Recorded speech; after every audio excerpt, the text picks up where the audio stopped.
welcome to the Ruden Report podcast. I'm Dave Ruden, and we're doing a little bit of rebranding this spring after the basketball podcast that we had this past winter, and last spring we did a baseball-only podcast. I've been thinking about it a little bit, and I want to try to get around and get to everybody, get to all sports, not just have coaches, but have athletes on, and try to use this medium to be timely. If something big happens, try to be able to get an interview to you all as soon as possible. So the Ruden Report podcast it is now. And to help me kick off the season, we might as well start from the very top. The coach of the defending FCX state champion baseball team at Fairfield Warde, Brett Connor. Brett, thanks for batting leadoff for me this spring. Yeah, no problem. Thanks, Dave. We just had a tough loss against Xavier, and I'm going to give you everything I got. I kind of emptied the tank a little bit in that game, but I committed to doing this for you, so I want to try and give you my best. I appreciate that. Let's just talk a little bit about the start to the season right now. We're taping this on Saturday afternoon, and as Brett said, the Mustangs are coming off a tough loss. What 1 week in? What's the early impressions you have of your team? Early impressions.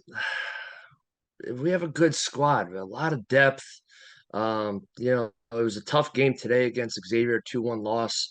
We dropped our guards for a couple batters, and those batters ended up scoring, and we were just trying to manufacture runs any way we can. But their pitcher was just outstanding for Xavier.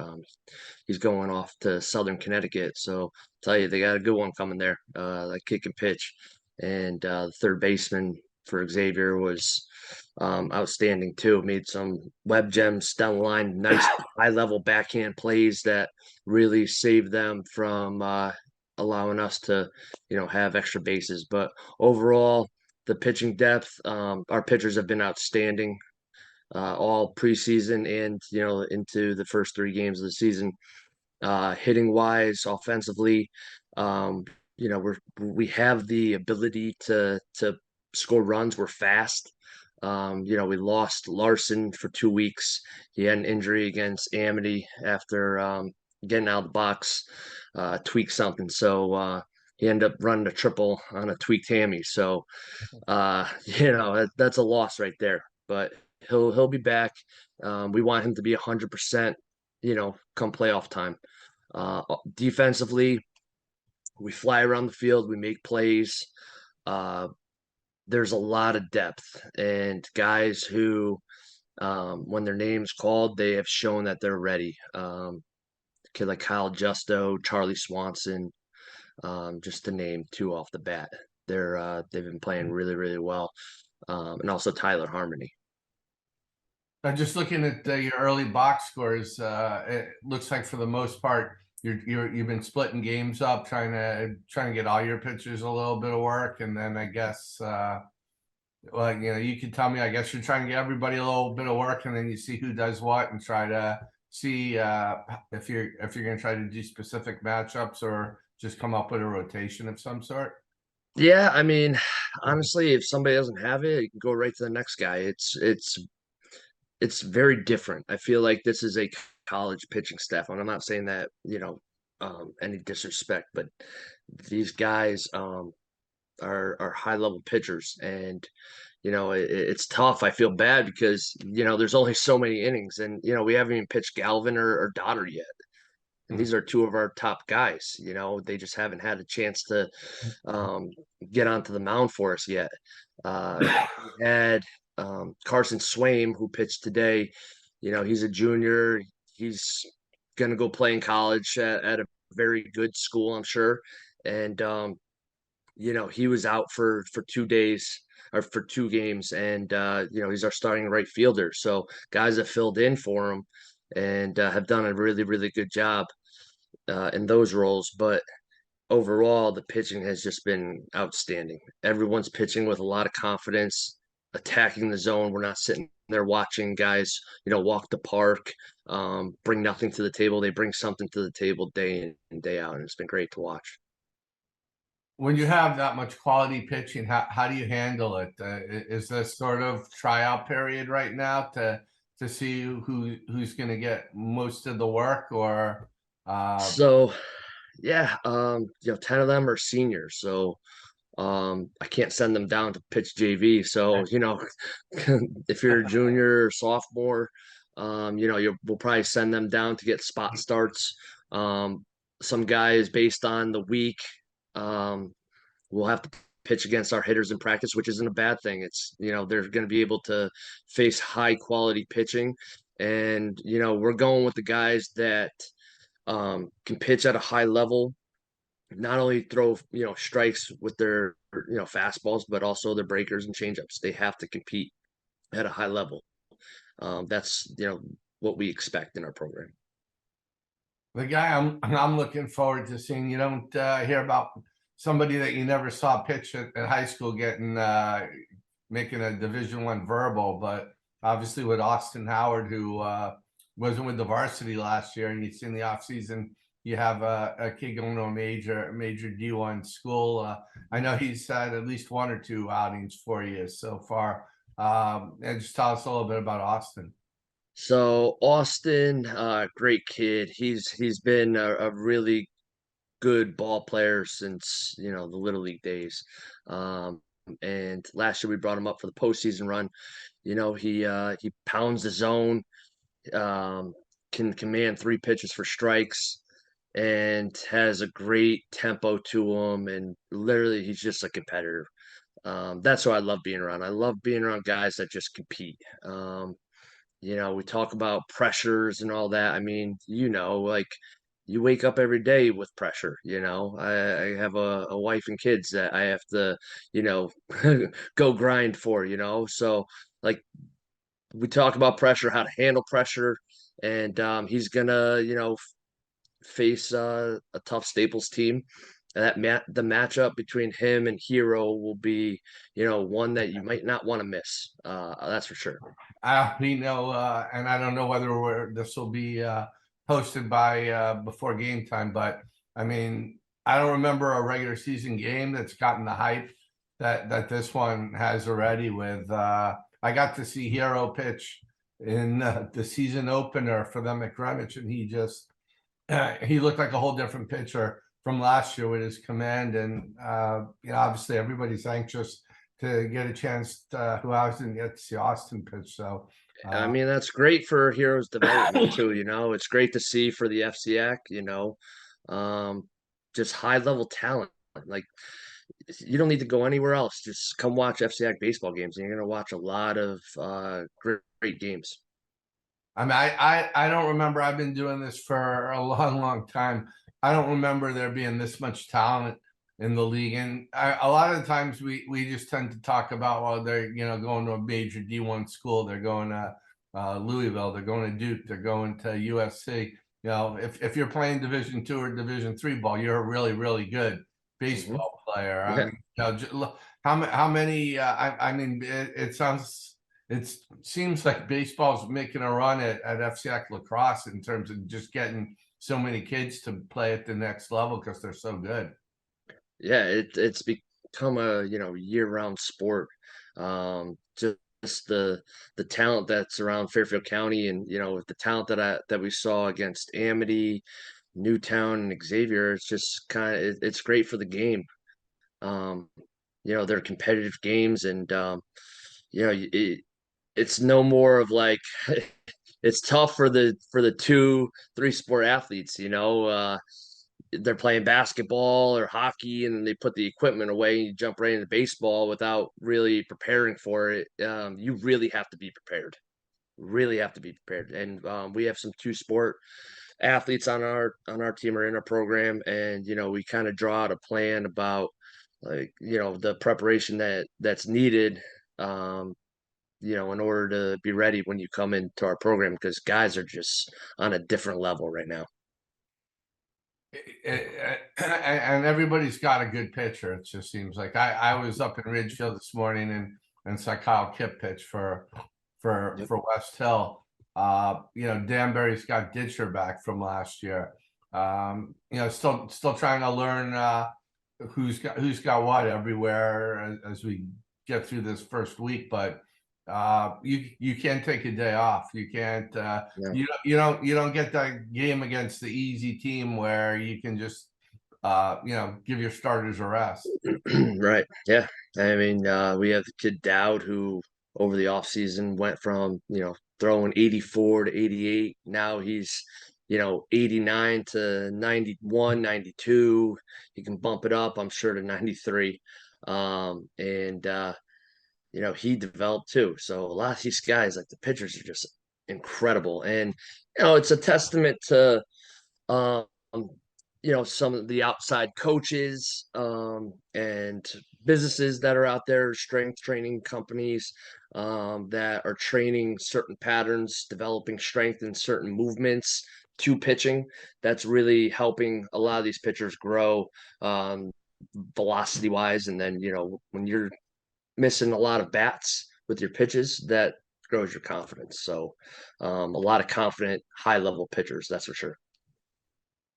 Is there a point right now where the high school coaches are working a little bit more in conjunction with the outside of high school season coaches or the people they're working with? Because I remember a time where it was almost an adversarial relationship, or it could be an adversarial relationship where two people were trying to do two different things with the player and just messing up his head. But it just seems there's more places a player can go to play year round, but it seems like they're working well together with the high school coaches. Yeah, there's a lot of great people that are very intelligent and growing the game, growing, ways that they teach in order to develop. And it's really, it's come a long way. Um, the strength programs that these kids are on. And at the end of the day, you have to put in the work. And what does that work, look like to you, or might be different than what I think hard work looks like. So it's trying to get your kids to understand that you know, maybe 30 minutes a day might not be enough to prepare. You really have to dedicate yourself uh to getting better. And the dedication is a huge part. And also being around each other, um, you know, developing those relationships too are extremely important. What about what makes it even more impressive with Ward is you're in a two program town, three if you want to go outside, or four if you want to go Mhm. outside the league. So there's a time people would try to the private schools would try to poach the FCAC players, but you've got a multi school town, and you're at a point right now where this isn't like a 1 or 2 year thing where you had a good class or two. It's becoming a self-perpetuating program. Yeah, it's a lot of hard work. This has been my 8th year coaching, and these kids that are in the high school now, like they're the ones when I first started going down to the little league games, watching play, and then running some camps, clinics, some workouts, stuff like that. Um, you know, these are the guys now. They've been together for so long, and we kind of have really tight knit group that has stuck together along the way. And honestly, like the competitive spirit um, is there. Everyone's competing against each other, but at the end of the day, like when we're in battle against another team, we're competing together against them. So um, the competitive fire has just been really, really awesome to watch at practice. You can't take anything for granted, and it's only going to help them in the real world when they actually have to really, really earn something. They're earning everything they get right now, so it's good values to learn. Fairfield Warde practices also are different than at other schools too. I mean, you're talking about the 10 pitchers you have, and your hitters are facing those guys on a regular basis. That's only going to make them better. and your pitchers are facing a really really good hitting lineup. So I'm just having that kind of depth and that much talent just allows you to help yourself. Yeah, yeah, it's it's a lot of fun. The pitchers, they all need to know how to hit fungos, so they're able to help us with our defensive side. Getting more reps. It's only me and my assistant coach Jimmy Pajura. Um, you know, Xavier had 4 coaches today. We only have 2. So I rely on everybody bringing value every single day to practice and to games. And if you're a guy that's not getting playing time, I expect you to bring solid energy for our ball club.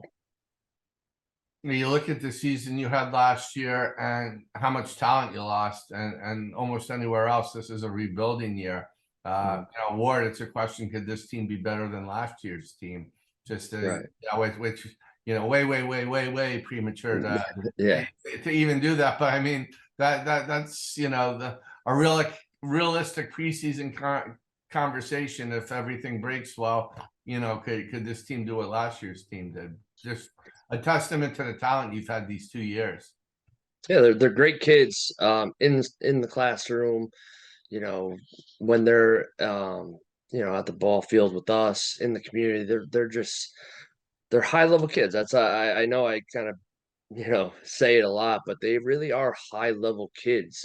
They really want to succeed, and this year's team. So after the first game, during IO last year, during IO, we're always like very high energy, and this year we went into the game versus Newtown IO, and they were locked in, but the energy wasn't what I was expecting. It was just different. So we had to have a conversation about that. These guys they're really locked in. They want to win. They practice hard. They hold each other accountable. They're very disciplined. So it's a different team in a sense, but we have a lot of depth, um, in all areas. So, if something were to happen, somebody were to go down with an injury, we have the next piece right there waiting. So a lot more depth this year, that's for sure.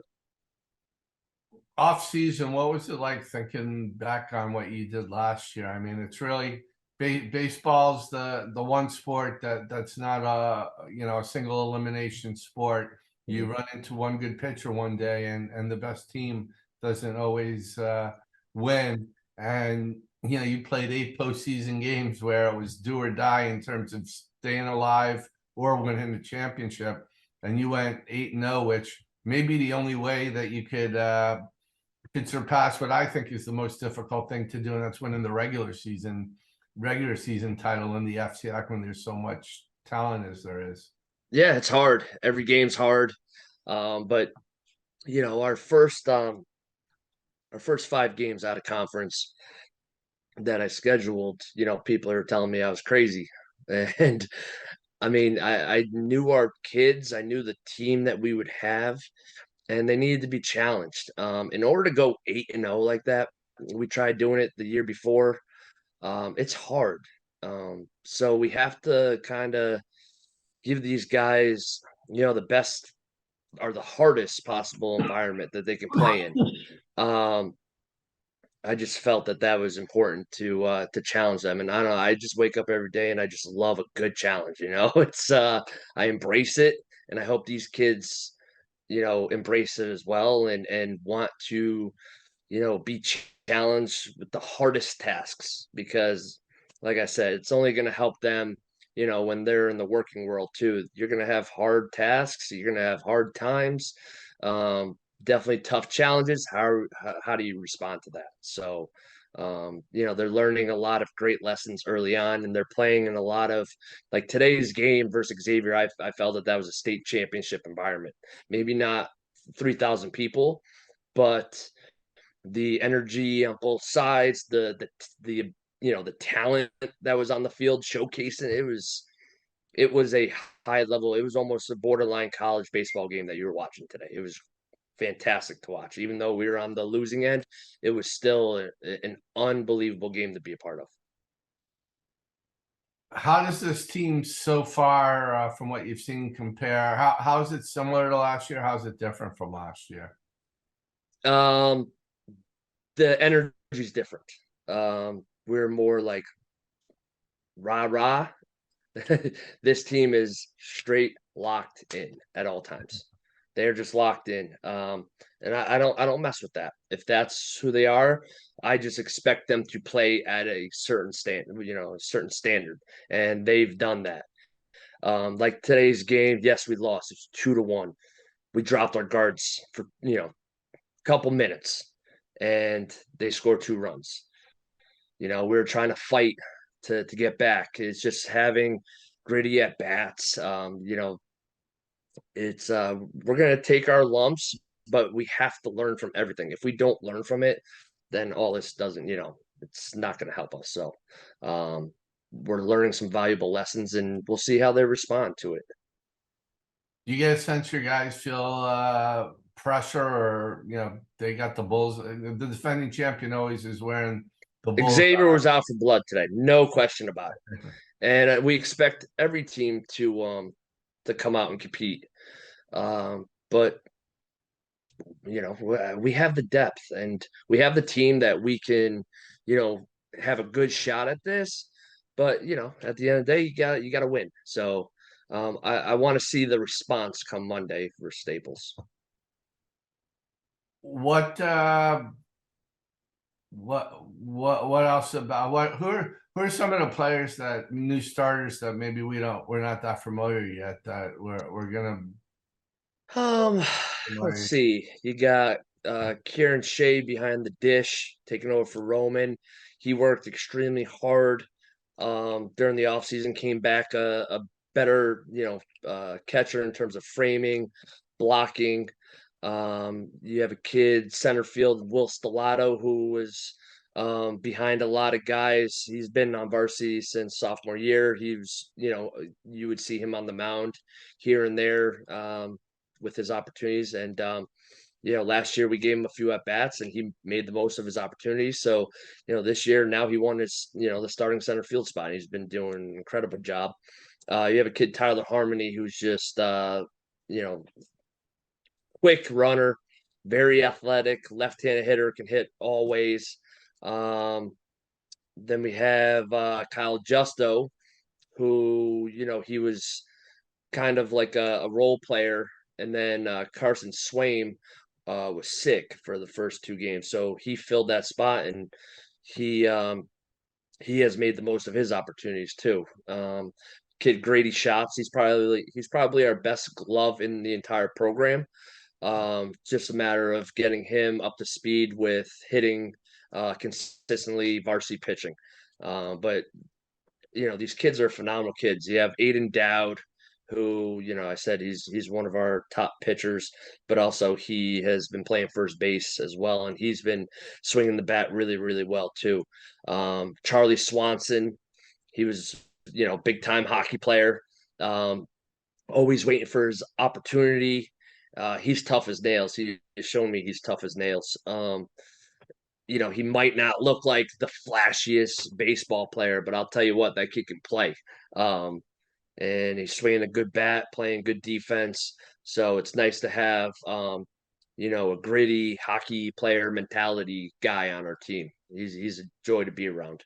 And we have, there's guys on the bench that haven't gotten opportunities. Jack Pasick hasn't even pitched yet. Patty Galvin hasn't even pitched yet. Griffin Dotter hasn't even pitched yet.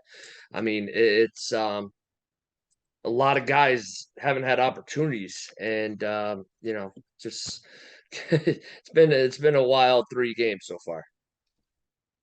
How do you hope to kind of use your pitching stuff? Are you going to try to look ahead and try to figure out? You can kind of tell that you're going to see Hero on Monday. You can kind of everyone's going to try to throw their number one at you. I'm sure Westall's going to Mike's going to try to have Kyle ready for you. Everyone's going to. So how do you Do you kind of feel like your pitchers are all on a pretty even plane and it doesn't matter Yeah, pro at yeah, this point? for the most part. I mean, we've given up 3 runs so far in 3 games. If you want to count our scrimmages, we gave up 3 total hits, 1 run. So the pitching has done their job. It comes down to making the plays and taking advantage of our opportunities, being aggressive with the bats. I can't. We had 8 strikeouts today. It's unacceptable.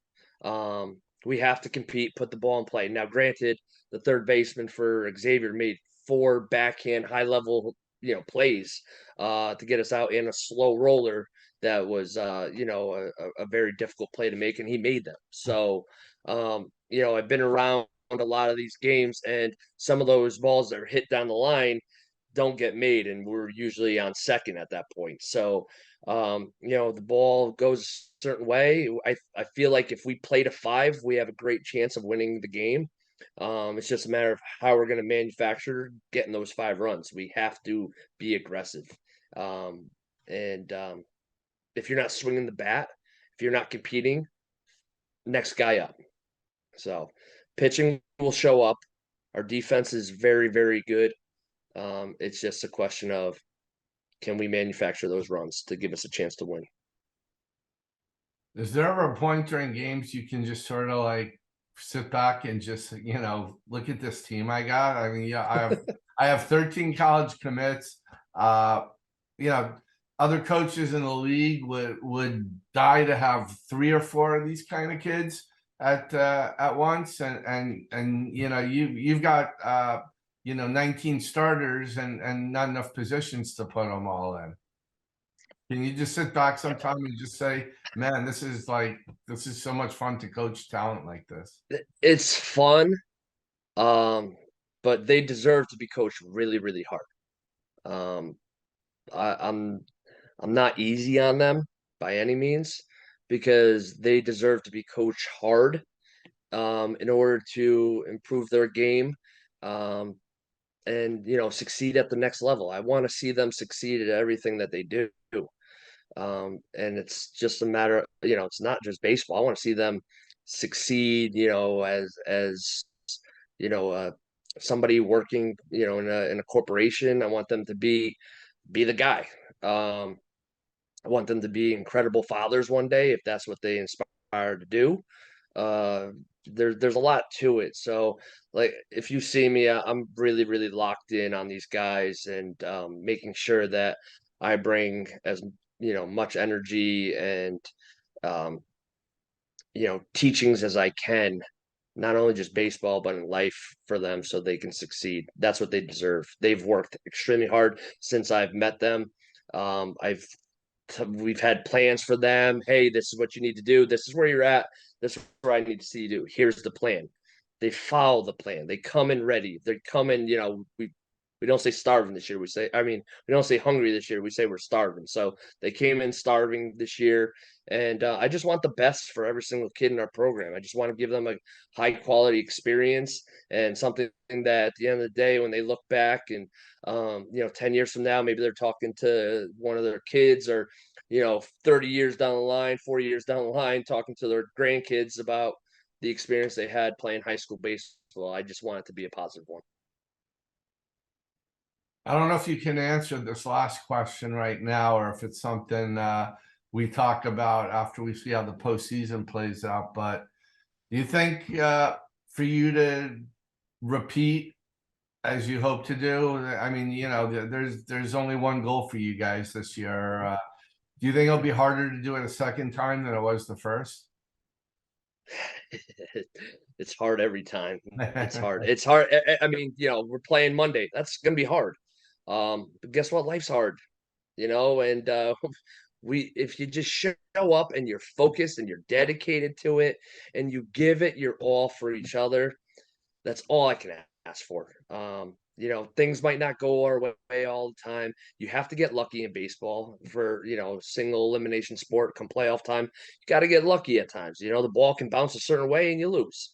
Um, that's baseball. But, I just expect a certain mentality every time you come out that will hopefully grow you as a human being at the same time, and become just a really successful person. So yeah, the stakes are high. Is it harder to do a second time? For sure. But it's hard every time. Good answer. I like that. Yeah. So, all right. Well, Brett, I don't know if a coach, if you take your baseball team and you win the regular season title, an FCIC and a state title, I don't, that's as hard a trifecta I think as there is in high school sports. So, you did it once, and the fun thing for you is you've got an opportunity, you've got the pieces to at least make a run at do it a second time. So.